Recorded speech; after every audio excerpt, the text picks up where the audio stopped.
गोल्डी मसाले लाए fresh lock technology जो रखे मसालों को हर समय फ्रेश। गोल्डी मसाले।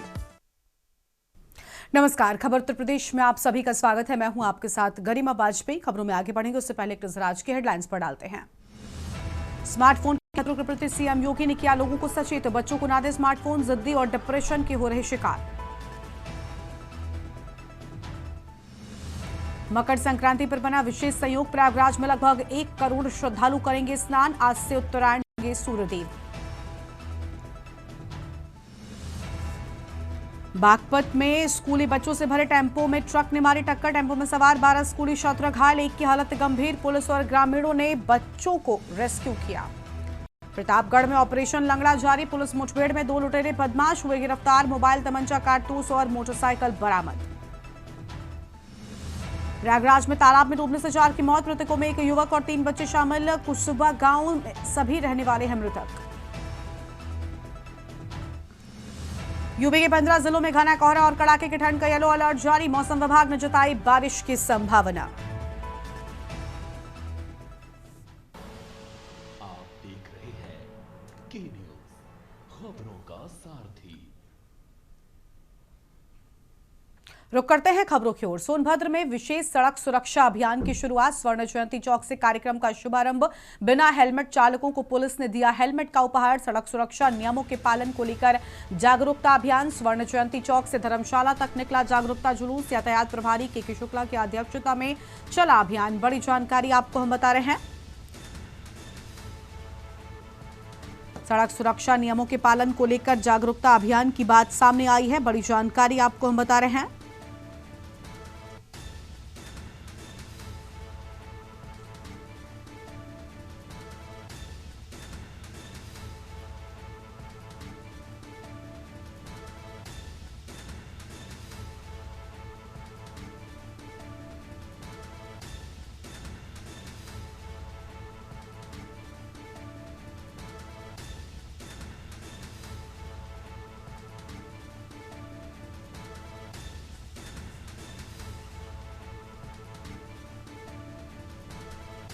बड़ी जानकारी आपको बता रहे हैं। बिना हेलमेट चालकों को पुलिस ने हेलमेट का उपहार दिया। अहम जानकारी आपको हम बता रहे हैं।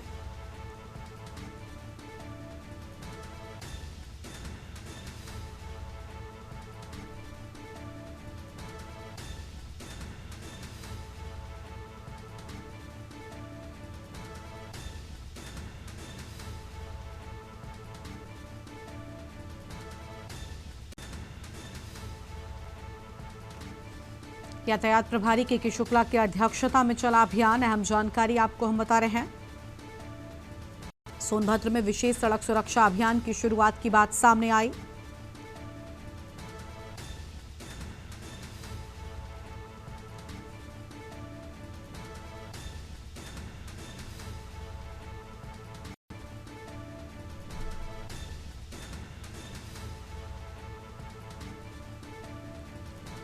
अहम जानकारी आपको हम बता दें।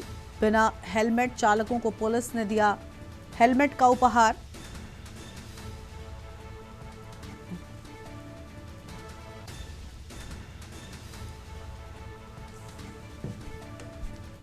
उन्नाव से अगली बड़ी जानकारी, जहां पर बिचपरी गांव में खाटू श्याम की मूर्ति। पीपल के पेड़ के नीचे खुदाई के दौरान मिली मूर्ति और पीली धातु से बनी भव्य खाटू श्याम जी की मूर्ति। ग्रामीणों ने मूर्ति की स्थापना कर शुरू की पूजा अर्चना। हसनगंज कोतवाली क्षेत्र के बिचपरी गांव में मिली मूर्ति। खबर फैलते ही क्षेत्र में सैकड़ों भक्त दर्शन के लिए पहुंचे। पीली धातु से बनी है भव्य खाटू श्याम जी की मूर्ति। बड़ी जानकारी आपको बता रहे हैं। और ग्रामीणों ने मूर्ति की स्थापना कर पूजा अर्चना भी शुरू कर दी है। अहम जानकारी आपको बता रहे हैं। पीली धातु से बनी भव्य खाटू श्याम जी की मूर्ति मिली है। ग्रामीणों ने मूर्ति की स्थापना कर पूजा अर्चना शुरू की।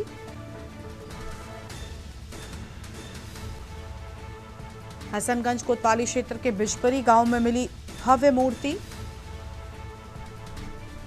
खबर फैलते ही क्षेत्र से सैकड़ों भक्त पहुंचना शुरू हुए। उन्नाव से खबर, बिचपरी गांव में खाटू श्याम जी की मूर्ति मिली।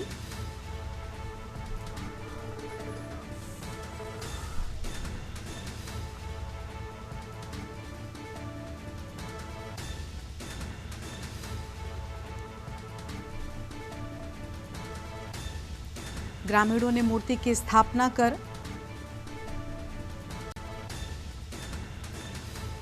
पूजा अर्चना की शुरुआत की। अंकुर सिंह,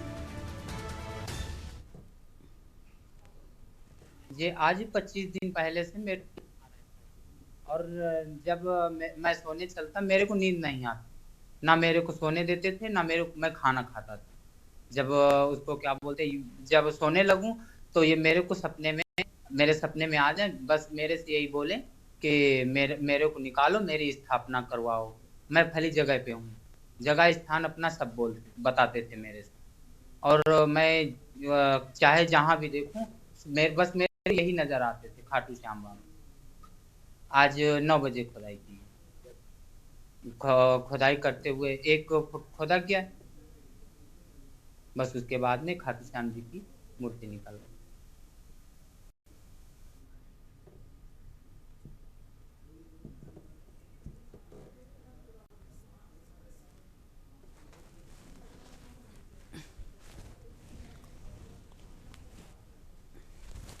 उन्नाव से खबर सामने आई है। हमारे साथ हमारे संवाददाता अंकुर सिंह जुड़ चुके हैं। अंकुर, पूरी जानकारी क्या है? ग्रामीणों ने बताया जा रहा है कि मूर्ति की स्थापना कर पूजा अर्चना शुरू करती है। खुदाई के दौरान मूर्ति मिलने की बात सामने आई। जी, बिचकरी गांव पड़ता है कोतवाली क्षेत्र के अंतर्गत, जहां पर एक अमरपाल नाम का युवक है जो इटावा में डी फार्मा का कोर्स कर रहा है। इसको लगभग 25 से 30 दिन से लगातार सपने आ रहे थे कि उस गांव में, उसके यहाँ उस गांव में ये इस स्थान पे पेड़ के नीचे खाटू श्याम की मूर्ति है और मुझे यहाँ से निकालो खोद करके। और ये 7 जनवरी को इटावा से वापस आया अपने गांव और अपने परिजनों को बताया, जिसके बाद विधि विधान से वहां आज 9:30 बजे पीपल के पेड़ के नीचे खुदाई की गई, जिसमें ये पीली धातु की खाटू श्याम मूर्ति निकली। जिसके बाद वहां पर उसको स्थापित करके वहां के ग्रामीणों ने पूजा अर्चना की। और जब ये क्षेत्र में ये खबर फैली तो क्षेत्र के कई लोग वहां भी पहुंचे और लगातार वहां पे भक्तों का आना जाना चालू हो गया है। और अब आगे गांव के लोगों का कहना है कि यहाँ पर मंदिर की स्थापना की जाएगी और मौके पर पुलिस भी पहुंची और जानकारी पुलिस दी है। अब आगे प्रशासन क्या करता है ये उनका विषय है। बहुत शुक्रिया आपका हमारे साथ जोड़ने के लिए और अहम जानकारी के लिए। उन्नाव से खबर, बिचपरी गांव में खाटू श्याम की मूर्ति मिलने की बात सामने आई है। हम जानकारी आपको हम बता रहे हैं।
आगे बढ़ेंगे खबरों की ओर। अगली बड़ी जानकारी बुलंदशहर से है, जहां पर सिकंदराबाद में भूसे के बोंगों में आग लग गई और 3 भूसे के बोंगे और उपलों का बटौरा चलकर खाक हुआ। ग्रामीणों व दमकल ने मशक्कत कर आग पर काबू पाया। सिकंदराबाद कोतवाली क्षेत्र के ग्राम नया गांव का पूरा मामला सामने आया है। बड़ी जानकारी आपको हम बता रहे हैं। कड़ी मशक्कत के बाद आग पर काबू पाया जा सका है।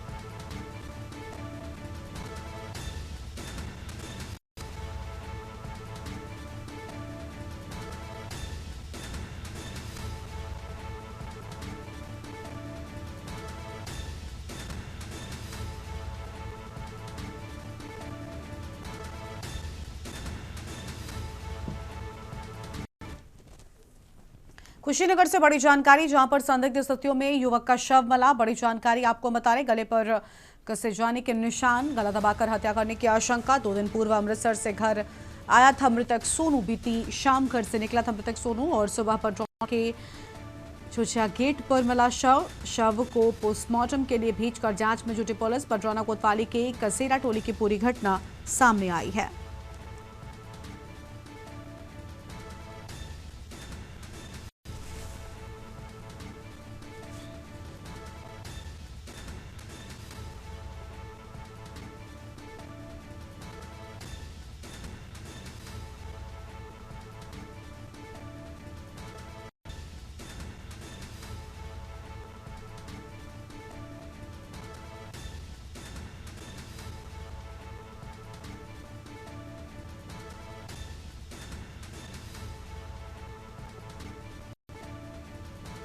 गले पर कसे जाने के निशान, बड़ी जानकारी आपको हम बता रहे हैं। गला दबाकर हत्या करने की आशंका।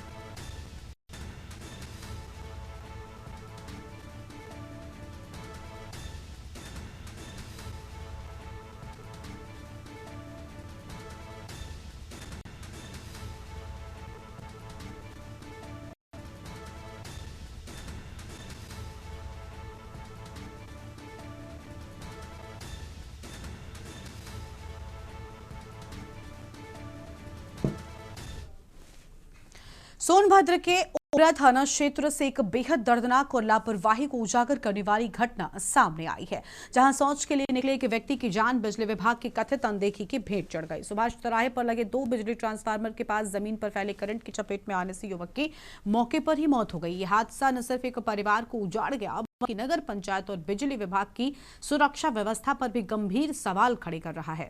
सवाल ये है कि आखिर ट्रांसफार्मर जैसे संवेदनशील स्थान पर करंट जमीन तक कैसे पहुंचा? अगर समय रहते सुरक्षा इंतजाम किए गए होते तो क्या एक जान बचाई नहीं जा सकती थी?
कन्नौज में इंडियन रेड क्रॉस सोसाइटी के द्वारा टीबी रोगियों को सहयोग के लिए गोष्ठी का आयोजन के कार्यक्रम किए जाने की बात सामने आई है। कार्यक्रम में सीएमओ डॉक्टर स्वदेश गुप्ता, अपर मुख्य चिकित्सा अधिकारी doctor KP. Tripathi, Indian red cross society के अध्यक्ष शरद द्विवेदी मौजूद रहे। कार्यक्रम में टीबी रोगियों को सहयोग हेतु कंबल व खाद्य पदार्थ वितरित किए गए। कार्यक्रम को संबोधित करते हुए सीएमओ डॉक्टर स्वदेश गुप्ता ने बताया कि एक अच्छा कार्यक्रम है। हम सभी की जिम्मेदारी बनती है कि टीबी रोग से ग्रसित गरीब तबके के लोगों का सहयोग करें। वहीं टीबी रोग से परेशान होने की जरूरत नहीं है। रोग के इलाज द्वारा सरकार के द्वारा निःशुल्क कराया जाता है और टीबी रोग लाइलाज बीमारी नहीं है। सही समय पर सही इलाज मिलने पर यह बीमारी पूरी तरीके से खत्म हो जाती है। चिकित्सा अधिकारी महोदय की अध्यक्षता में एक कार्यक्रम का आयोजन जो किया गया मुख्य चिकित्सा अधिकारी कार्यालय में, और इस कार्यक्रम का उद्देश्य ये था कि हमारे जो पल्मोनरी ट्यूबरक्लोसिस के या अन्य ट्यूबरक्लोसिस के पेशेंट्स हैं उनको ये बताना कि हम लोग हमेशा उनके साथ हैं। सिर्फ ये संदेश देना भी था इस कार्यक्रम का, और समाज का ही वो हिस्सा है। बीमारी अगर किसी को हो जाती है तो वो अपने को ये ना सोचे कि उसके साथ कुछ अनहोनी हो गया। बीमारी किसी को भी हो सकती है और वैज्ञानिक प्रगति इतनी अधिक बढ़ चुकी है कि किसी भी तरह की बीमारी, चाहे साधारण टीबी हो या एमडीआर टीबी हो, वो दोनों तरह की टीबी का हम लोग सफल इलाज कर रहे हैं। और आपके माध्यम से बताते हुए भी हर्ष हो रहा है कि हम लोगों ने यहाँ पे कन्नौज जनपद में भी एक एमडीआर टीबी का बीपैल रेजीम हम लोगों ने स्टार्ट किया है। देखिए, ये जो टीबी के मरीज हैं, इनको पोषण पोटली तो हम दे ही रहे हैं। इसके अलावा जो है जाड़े का मौसम है और इन लोग को जाड़े से बचाव के लिए, तो जिससे तमाम बीमारियों का बचाव हो जाएगा, तो जैसे निमोनिया इत्यादि, तो हमने जो है कंबल वितरण किया है टीबी के मरीजों को। साथ ही जो है हम लोगों ने गजक जो है ये भी इनको एक एक डब्बा सब लोग को दिया है और अल्पाहार भी हम लोगों ने दिया है। तो हम इससे लोगों में प्रोत्साहन बढ़ेगा कि टीबी के मरीजों से कोई दूरियां नहीं रखनी है।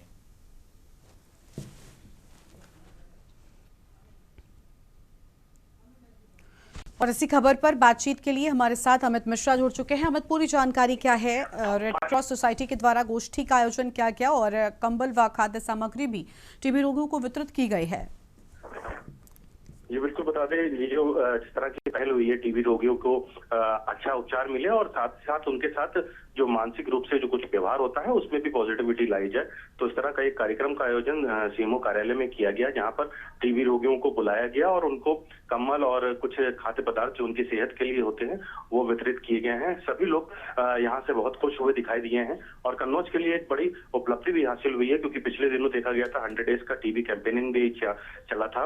वो पूरे उत्तर प्रदेश में चला था और कन्नौज में ही वो चल रहा था और कन्नौज को ये उपलब्धि हासिल हुई है कि टीबी रोगियों में उन्होंने 100% की सफलता पाई है। तो कन्नौज हमेशा से ही टॉप पे रहा है और इस तरह के जो ये कार्यक्रम होते हैं तो इस तरह के रोगियों के लिए वो बहुत अच्छे साबित होते हैं, क्योंकि मानसिकता आज ऐसी हो चुकी है, लोग टीबी रोगी होते हैं उनसे थोड़ा सा घृणा करने लगते हैं। तो ऐसे को लेकर यहाँ के डॉक्टरों की टीम ने ये अपील भी की है कि टीबी रोगियों को सभी सहारा बने, सभी लोग मदद करें। और एक चीज और बताइए कि टीबी रोग ऐसा नहीं है कि वो लाइलाज बीमारी है। टीबी रोग का अगर समय पे अच्छा इलाज होता है, सही इलाज होता है, तो उसके ऊपर पूरी तरह से काबू पाया जा सकता है और ग्रसित व्यक्ति बिल्कुल पूरी तरह से ठीक भी हो सकता है। जी, बहुत शुक्रिया अमित आपका हमारे साथ जुड़ने के लिए और अहम जानकारी के लिए।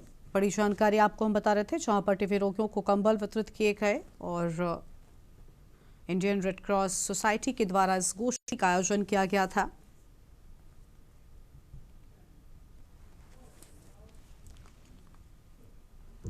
प्रधानमंत्री नरेंद्र मोदी के द्वारा गुजरात के अहमदाबाद में साबरमती रिवर फ्रंट पर जर्मनी के चांसलर के साथ अंतर्राष्ट्रीय पतंग महोत्सव में हनुमान जी को पतंग के रूप में उड़ाने पर कांग्रेसियों का पारा हाई हो गया है। इसके विरोध में जिला कांग्रेस कमेटी कानपुर नगर ग्रामीण के अध्यक्ष संदीप शुक्ला के नेतृत्व में कांग्रेस जनों ने विधानसभा अध्यक्ष सतीश महाना के घर के सामने स्थित श्री काली जी हनुमान जी मंदिर में हनुमान चालीसा का पाठ किया। इस अनूठे विरोध प्रदर्शन में कांग्रेसी अपने हाथों में हनुमान जी के चित्र के साथ स्लोगन लिखी तख्तियां लिए हुए थे, जिसमें नरेंद्र मोदी शर्म करो, हनुमान जी का अपमान बंद करो, हनुमान जी का अपमान नहीं सहेगा हिंदुस्तान लिखा था।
फिरोजाबाद से खबर है, जहां पर थाना रामगढ़ पुलिस टीम को मुखबिर के द्वारा सूचना मिली कि लालपुर मंडी के पास स्थित पटेल कारखाना के पीछे एक संदिग्ध व्यक्ति अपने साथियों का इंतजार कर रहा है, जिसके द्वारा किसी संभावित घटना को अंजाम दिया जा सकता है। उक्त सूचना पर थाना रामगढ़ पुलिस टीम द्वारा तत्काल ही मौके पर पहुंचकर दबिश दी गई। पुलिस टीम द्वारा दी गई दबिश के दौरान संदिग्ध व्यक्ति द्वारा खुद को पुलिस टीम से घिरता हुआ देखकर अवैध असलाहा से पुलिस टीम पर फायर किया गया।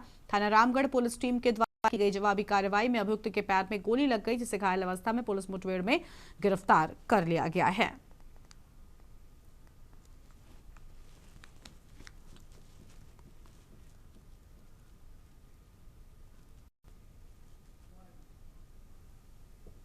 देखिए, रामगढ़ पुलिस को सूचना ये मिली थी कि लालपुर मंडी एरिया में पटेल कारखाने के पीछे एक संदिग्ध व्यक्ति है और वो अपने कुछ साथियों का इंतजार कर रहा है और ये लोग किसी घटना को अंजाम देने के फिराक में हैं। ये सूचना पे रामगढ़ पुलिस ने तत्काल यहाँ दबिश दी है। पुलिस को देखते ही इसने पुलिस के ऊपर फायरिंग कर दी। आत्मरक्षार्थ में पुलिस ने भी फायरिंग की है, जिसके इससे पैर में गोली लगी है। तत्काल इसको इलाज हेतु ट्रामा सेंटर में भेजा गया है, जहाँ पुलिस सुरक्षा में इसका इलाज चल रहा है। गहराई से पूछताछ करने पर इसने अपना नाम ऋषभ बताया, जो दिव्यापुर औरैया जिले का रहने वाला है।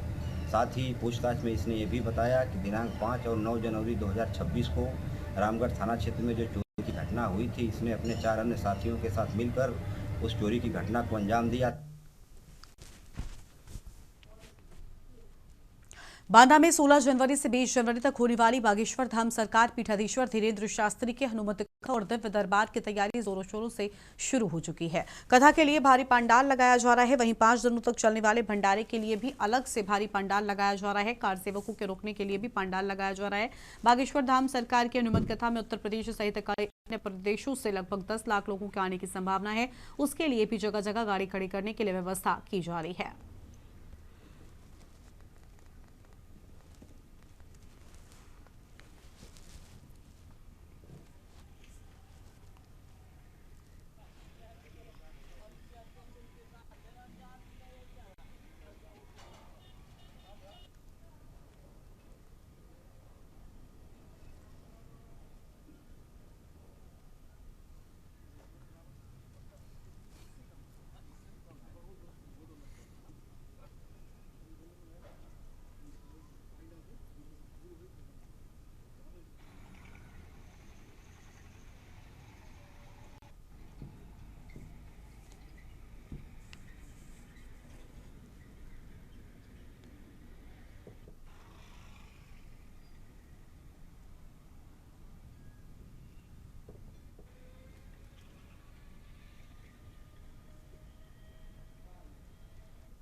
जैसा कि आप सभी लोगों को विदित है, आगामी 16 से 20 जनवरी पूजनीय बागेश्वर धाम महाराज बालाजी सरकार बांदा में पधार रहे हैं। उनके श्रीमुख से हम सभी को हनुमंत कथा सुनने का हम लोगों को सौभाग्य प्राप्त होगा।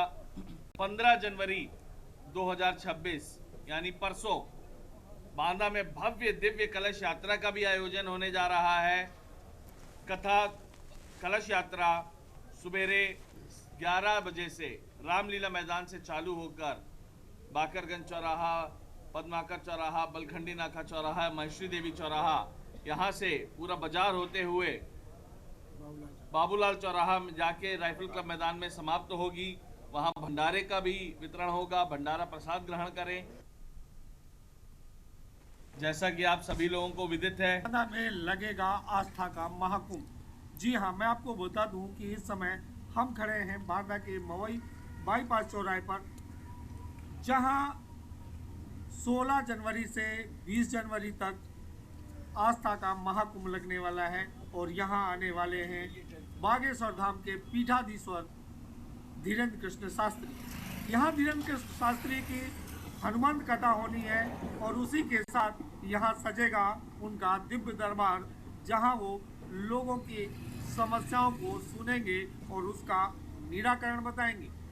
जी हाँ, मेरे पीछे आप देख पा रहे हैं कि यहाँ पंडाल सज चुका है और लगभग 100 बीघे में बड़े बड़े पंडाल लगाए जा रहे हैं, जहाँ एक पंडाल श्रोताओं के लिए है, जहाँ बैठ करके लोग कथा सुनेंगे और धीरेन्द्र शास्त्री उस पर कथा कहेंगे। दूसरा पंडाल यहाँ सेवादारों के लिए है और तीसरा पंडाल जहां पर परमानेंट लंगर चलता रहेगा ताकि यहां बाहर दूर दराज से आने वाले लोगों को खाने पीने की दिक्कतों का सामना ना करना पड़े। कयास ये भी लगाए जा रहे हैं कि यहां लगभग 10 लाख लोगों के आने की संभावना है। लोगों के हुजूम को देखते हुए यातायात व्यवस्था को सुदृढ़ बनाने के लिए यहाँ के जो अपर पुलिस अधीक्षक है शिवराज, उनको जिम्मेदारी सौंपी गई है और उन्होंने यहाँ पॉलीटेक्निक और कटाई मिल ग्राउंड को अस्थायी रूप से यहाँ वाहनों को खड़ा करने के लिए स्टैंड बनाए गए हैं। साथ में बाईपास के माध्यम से सारी गाड़ियों की निकासी की जाएगी और यहाँ पर जो कृषि विश्वविद्यालय है वहाँ 3 हेलीपैडों का निर्माण किया गया है।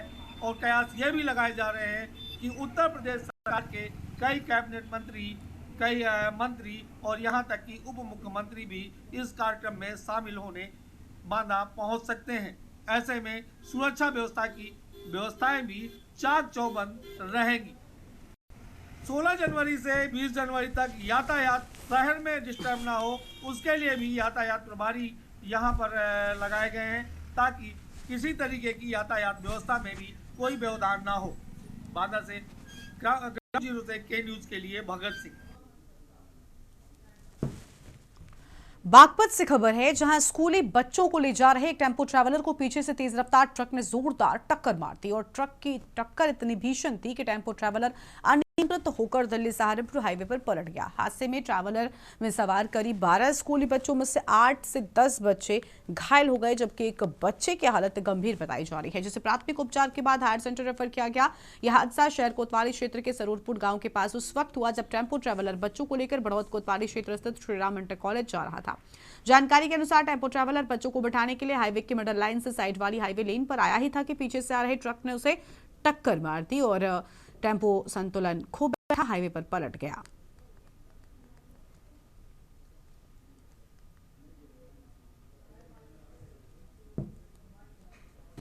सूचना मिली है कि बस यहाँ पर कोई एक्सीडेंट हुआ है स्कूल बस का, जिसमें कुछ बच्चे घायल होकर अस्पताल में आए, जिसमें 8 बच्चे मेरे पास आए हैं, जिसमें एक बच्चा आयुष है जिसको हमने रेफर किया। उसको नाक में और थोड़ा सा मुंह में चोट है, बाकी सब स्टेबल माइनर इंजरी है और कुछ को एक आध लैसरेशन की सूचना और ड्रेसिंग कर दी गई, सब ठीक है, स्वस्थ। ये लड़की को बैठा रहा था जी।